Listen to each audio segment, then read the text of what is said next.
샬롬, 유선생의 구속사 천국열차 유도순 목사님의 신구약 성경 파노라마를 낭독하는 시간입니다. 지금은 에베소서 파노라마 1장 15절에서 19절까지의 두 번째 시간입니다. 큰 사, 기업의 영광의 풍성. 18절 속에 있는 두 번째 기도도 첫 번째 기도와 마찬가지로 마음의 눈이 밝아진 사람들만이 바라볼 수 있는 축복인 것입니다.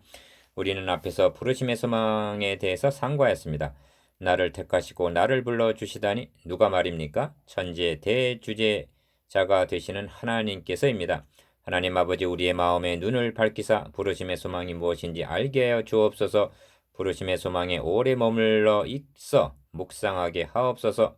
또한 마음의 눈을 밝히사 성도들에게 주시기를 기뻐하시는 그 기업의 영광의 풍성이 무엇인지 알게 하여 주옵소서 하고 간구하고 있습니다. 1. 장차 누릴 기업, 작은 일. 그렇다면 그 기업의 영광의 풍성이란 무엇을 가리킵니까? 그것은 우리의 장차 누릴 영광을 말씀하고 있습니다. 예수 그리스도께서는 요한복음 14장 1절 이하에서 너희는 마음에 근심하지 말라. 하나님을 믿으니 또 나를 믿으라. 내 아버지 집에 거할 것이 많도다. 내가 너희를 위하여 처소를 예비하러 가노니 가서 너희를 위하여 처소를 예비하면 내가 다시 와서 너희를 내게로 영접하여 나 있는 곳에 너희도 있게 하리라고 말씀하셨는데, 거기 가서 누릴 복락이 기업의 영광의 풍성입니다. 바울은 고린도후서 12장 4절에서 그가 낙원으로 이끌려가서 말할 수 없는 말을 들었으니 사람이 가히 이르지 못할 말이었다고 기록하고 있습니다. 기업의 영광의 풍성이 무엇인지 알게 해달라고 구하고 있는 분은 바로 이를 보고 온 사람의 간구입니다. 이것들이 성도들이 장차 누릴 기업의 풍성함입니다. 사도 바울은 에베소 성도들이 장차 누릴 이 영광이 무엇인지 알기를 기도하고 있으며 바라보기를 간절히 원하고 있습니다. 로마서 5장 3절은 우리가 환난 중에도 즐거워하노니 합니다. 어떻게 그럴 수가 있습니까? 생각한데 현재 권하는 장차 우리에게 나타날 영광과 좋게 비교할 수 없도다고 로마서 8장 18절 그 기업의 영광의 풍성을 바라보며 생각하기 때문입니다. 오늘날 그리스도인들이 너무나도 세상에 관심을 쏟은 나머지 장차 누릴 영광의 기업을 바라보지 못하기 때문에 하늘의 밀이 썩어서 많은 결실을 맺는 제자기를 가지 못하고 있는 것은 아닐까요? 죽음이 모든 것의 종지부요. 우리의 바라는 소망이 이 세상뿐이라면 하나의 결론만 있을 뿐입니다. 내일 죽을 터이니 먹고 마시자입니다. 속지 말라. 악한 동무들은 선한 행실을 더럽히나니 깨어 의를 행하고 죄를 짓지 말라. 하나님을 알지 못하는 자가 있기로 내가 너희를 부끄럽게 하기 위하여 말씀하노라고 성경은 말씀하고 있습니다. 장차 누릴 영광을 바라보기 때문에 악한 세대 가운데서 유혹을 뿌리치며 죄와 대항하여 싸울 용기를 얻게 되는 것입니다. 이 세상의 고난은 잠시요, 장차 누릴 영광은 영원함을 아는 자만이 인내하며 자족하기를 배우며 범사에 감사하며 자기 희생의 삶을 살아갈 수가 있는 것입니다. 이 영광의 풍성. 이제 우리는 좀 더 자세한 면을 살펴보기를 원합니다. 기업의 영광의 풍성이란 표현에 주목하십시오. 그냥 기업의 풍성이라 하지 않고 그 가운데 영광이 끼어 있습니다. 그 기업은 영광의 기업입니다. 하나님이 계신 곳이기 때문에 영광이요, 하나님이 마련하신 것이기 때문에 영광의 기업이요, 하나님이 주시는 것이기 때문에 풍성이라고 말씀합니다. 풍성함은 영광 중의 풍성함입니다. 영광보다 더 위대한 것은 없습니다. 그것은 영화로우신 하나님께만 돌려져야 하는 것입니다. 지금 사도 바울은 에베소 성도들의 마음 눈을 밝히사 성도 안에서 그 기업의 영광의 풍성함이 무엇인지 알게 해주십사고 간구하고 있는 것입니다. 바울은 다메섹 도상에서 이 영광의 광채를 친히 보았습니다. 이것은 참말이요 거짓말이 아니었습니다. 그렇다면 에베소 성도들에게 영광의 풍성함에 대해서 말하는 것은 이상할 것이 못됩니다. 우리가 이 영광에 이르게 될 때 우리의 낮고 천한 몸은 자기 영광의 몸의 형체와 같이 변케 하시리라고 빌립보서 3장 21절에서 사도는 말하고 있습니다. 3. 부활신앙, 작은 삶. 예수 그리스도께서도 그때 의인들은 자기 아버지 나라에서 해와 같이 빛나리라고 말씀하셨습니다. 이 영광만이 죽음의 음침함에 대한 소망이며 해답입니다. 다른 종교는 죽음에 대한 해답을 주지 못합니다. 이에 대한 해답을 얻지 못하는 한 인간은 구원될 수가 없는 것입니다. 예수 그리스도를 죽은 자 가운데서 다시 살리신 하나님, 나는 부활이요 생명이니 하신 우리 주 예수 그리스도만이 이를 해결해 주셨습니다. 죽은 것이 아니라 잔다고 말씀하실 분은 예수 그리스도밖에는 없으십니다. 지금 우리의 영이 구원된 것 같이 예수를 죽은 자 가운데서 살리시니까 너희 안에 거하시는 그의 영으로 말미암아 너희 죽을 몸도 살리시리라고 말씀합니다. 죽을 몸도 구원될 날이 옵니다. 이 기업의 영광의 풍성은 성도 안에서 누리게 될 것입니다. 성도가 아닌 성도 밖에 있는 사람들은 참여하지 못합니다. 그들과는 상관이 없습니다. 나는 너를 도무지 알지 못하노라입니다. 지금 옥중에 갇힌 바 된 바울은 에베소 성도들을 위로하며 격려하고 용기를 북돋아주고 있습니다. 우리들도 그러해야만 합니다. 하나님의 자녀라 해서 이 세상에서 모든 문제가 다 해결되는 것은 아닙니다. 그 고난 중에 장차받을 그 영광을 생각하십시오. 고난의 절정은 죽음일 것입니다. 임정의 머리 마태에서도 스데반 집사처럼 열린 문을 통하여 기업의 영광의 풍성을 바라볼 수 있도록 마음의 눈을 밝혀주십사고 기도하십시다. 큰 O, 능력의 지극히 크심. 넷째 달력의 기도 제목은 그의 힘의 강력으로 역사하심을 따라 믿는 우리에게 베푸신 능력의 지극히 크심이 어떤 것을 너희로 알게 하시기를 구하노라 하는 간구입니다. 이 간구는 바울이 에베소에 있는 성도들을 위하여 기도하는 마지막 간구가 되겠습니다.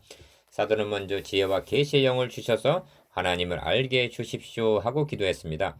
이는 기도의 중심입니다. 하나님만 알 수 있다면 이것은 기본적인 기도입니다. 그리고 나서 마음의 눈을 밝히사 그의 부르심의 소망이 무엇이며 합니다. 다음으로 그 기업의 영광의 풍성이 무엇인지 알게 해달라고 구합니다. 그리고 오늘 기도로 이어집니다. 우리에게 베푸신 능력의 지극히 크심이 어떠한 것을 알게 해 주십시오 합니다. 사망에 매어 지옥으로 끌려가고 있던 나에게 역사하사 사망에서 생명으로 옮겨주실 때 그때 우리에게 베푸신 능력의 지극히 크심이 어떠한 것을 알기만 한다면 우리는 얼마나 큰 안위를 얻을 것인가? 이를 위해서 구하고 있는 것입니다. 분명히 확인해야 할 점은 지금 사도는 에베소 성도들에게 능력을 주십사 하고 기도하고 있는 것이 아니라는 것입니다. 1. 작은 일, 베푸신 능력. 오히려 그들 속에 역사하고 있는 하나님의 능력을 좀 알게 해 주십시오 하고 간구하고 있다는 것입니다. 앞에 기도도 매 한 가지입니다. 부르심의 소망을 주십시오. 영광스러운 기업을 주십시오 하고 기도하고 있지 않습니다. 이미 그들에게 주어진 하나님이 불러주신 소망 그리고 그들을 기다리고 있는 그 기업의 영광의 풍성이 무엇인지 알게 해 주십시오. 그들에게 이미 주어졌고 그들이 이미 가지고 있는 그 특권들이 무엇인지 알게 해달라고 간구하고 있습니다. 왜 그렇습니까? 많은 성도들이 이 엄청난 축복을 모르고 있다는 것입니다. 알아도 희미하게 알 뿐입니다. 그래서 마음 눈을 밝히사 이를 바라볼 수 있게 해 주십시오 하고 있습니다. 우리들이 구하는 것들은 육신의 눈으로 볼 수 있는 것들을 구하고 있습니다. 그것들은 잠시 있다가 없어질 것들입니다. 오늘의 우리들에게도 사도 바울의 기도가 얼마나 그립습니까? 그것들을 알기만 한다면 이토록 가련하고 가엾은 그리스도인들의 모습은 하고 있지 아니할 것입니다. 그래서 이 기도는 우리를 격려해주고 있습니다. 구원의 확신과 소망의 담대함을 주기 위해서입니다. 우리는 잠시 사도가 드리고 있는 기도의 순서에 대해서 관심을 기울여 보아야만 하겠습니다. 그것은 생각나는 대로 드린 기도가 아니기 때문입니다. 작으니 기도의 순서. 우리는 바로 앞의 기도에서 우리가 받기로 되어 있는 그 기업의 영광의 풍성함이 무엇인지 바라본 바 있습니다. 그런데 웬일입니까? 우리의 마음은 덤덤합니다. 당연히 마음이 두근거리고 벅차움을 맛보아야 함에도 불구하고 시큰둥하기까지 합니다. 왜 그렇습니까? 그것이 남의 얘기같이 들리기 때문입니다. 그 영광의 풍성, 그러나 이 모든 것이 내게 가능하단 말인가 아니냐? 나는 분명 그러한 영광을 차지할 자격이 없어. 다시 그 영광의 풍성, 그러나 이 모든 것이 내게 가능하단 말인가? 아니야. 나는 분명 그러한 영광을 차지할 자격이 없어. 나는 자신이 없어. 영광의 풍성함을 알면 할수록 10중 8구는 나하고는 거리가 먼 얘기로 생각되기 때문입니다. 아닙니다. 찬양받으실 하나님께서는 하늘에 속한 모든 신령한 복으로 복 주시려고 우리를 택하시고 구속하셨으며 인쳐 주셨습니다. 하나님의 능력은 이를 완성하시고도 남음이 있는 능력이 있으십니다. 이를 확신시키기 위해서 기업의 영광의 풍성을 말씀한 다음에 능력이 지극히 크심을 증거하고 있는 것입니다. 이를 성취하기 위하여 역사하고 계신 하나님의 능력은 어떠한 것입니까? 19절을 보십시오. 그 힘의 강력으로 역사하심을 따라 이렇게 시작하고 있습니다. 그의 힘으로 역사하셨다 해도 됩니다. 하나님의 힘을 대항하고 나설 자는 아무도 없기 때문입니다. 그러나 사도 바울은 그 능력의 위대함을 어떻게 하면 절실하게 표현할 수 있을까 안타까워하는 심정을 엿볼 수가 있습니다. 작은 3, 힘 더하기 강력. 왜냐하면 그의 힘이라는 말 뒤에 강한 힘이라는 강력이란 말을 덧붙이고 있기 때문입니다. 힘 더하기 강력으로 역사하셨다는 것입니다. 언제 말입니까? 사망에 매여 있는 우리를 생명으로 옮기시는데 힘의 강력으로 역사하셨다는 것입니다. 그것은 슬그머니 된 일이 아니었습니다. 사탄은 그렇게 마음씨 좋은 놈도 약한 존재도 아닙니다. 지금도 우는 사자와 같이 삼킬 자를 두루 찾고 있다는 말씀만 봐도 알 수가 있습니다. 누가복음 11장 21절 이하에 주님께서 친히 사탄의 존재에 대해서 말씀하시는 것을 들어보십시오. 강한 자가 무장을 하고 자기 집을 지킬 때에는 그 소유가 안전하되 더 강한 자가 와서 저를 이길 때에는 저의 믿던 무장을 빼앗고 저의 재물을 나누느니라. 계속 말씀을 보면 쫓겨난 귀신은 저보다 더 악한 귀신 7을 데리고 공격해 오는 것을 볼 수 있습니다. 그의 힘의 강력으로 역사해 주시지 않았다면 어떻게 그 속박에서 자유함을 얻을 수가 있었겠습니까? 출애굽 당시 바로의 악작 같은 집착을 보십시오. 10번째 재앙을 당하고야 항복했으니 잠시 후 추격해 오는 끈질김을 10번째 재앙을 당하고야 항복했으나 잠시 후 추격해 오는 끈질김을 참으로 하나님의 힘의 강력으로 역사하여 주심으로 출애굽은 가능했던 것입니다. 그의 힘의 강력 이것이면 충분하고도 넘칩니다. 그러나 바울은 여기서 멈추지 않습니다. 그의 힘의 강력으로 역사하심을 따라 믿는 우리에게 베푸신 능력의 지극히 크심 바울은 지금 최상급에다 최상급을 겹쳐 말하고 있습니다.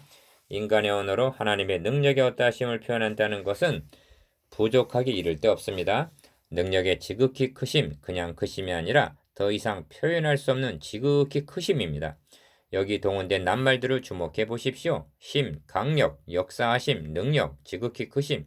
그리고 이 낱말들의 강도는 층계를 올라가듯 점점 높아지고 강하여짐을 느끼게 합니다.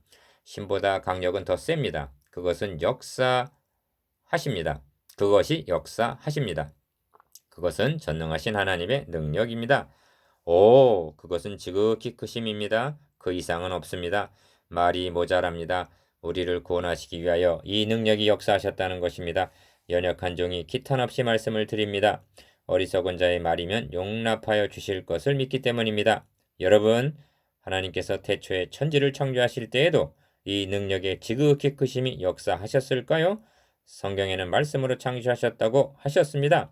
그때는 그의 힘의 강력으로 역사하셔야만 할 이유가 없지 않았겠는가 하는 생각이 듭니다. 왜 이런 말씀을 드립니까? 20절의 말씀을 드리기 위해서입니다. 작은 4, 우리를 살리신 능력. 우리를 살리신 그 능력이 무슨 능력이라고 하셨습니까?